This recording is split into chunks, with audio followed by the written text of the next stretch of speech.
Now that we've successfully onboarded our application, let's take some time to understand the process of onboarding to and downloading the application from the Velocity portal.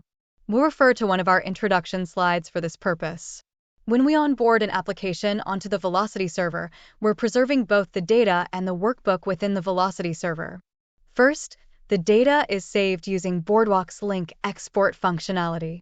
This means that the data, along with any formulas in the transaction sheet, is saved to the Velocity server using link export, stored in a Boardwalk table, also referred to as a cuboid. Once this step is completed, Boardwalk tech functionality is incorporated into the workbook. Subsequently, the transaction data is removed from the worksheet, and the resulting workbook is stored in the Velocity server, maintaining all sheet formatting intact.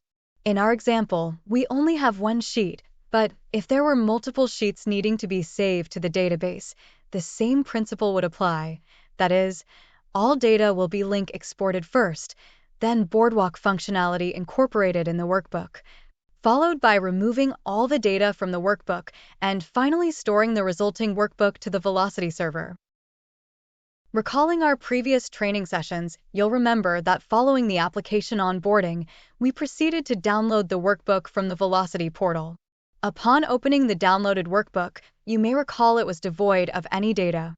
This is because the template is stored within the server without any pre-existing data. Subsequently, we clicked on the Download Data button to retrieve the data from the Velocity server, resulting in data population. This action triggers another Boardwalk function, link import, which fills the empty transaction sheet with data from the Velocity server.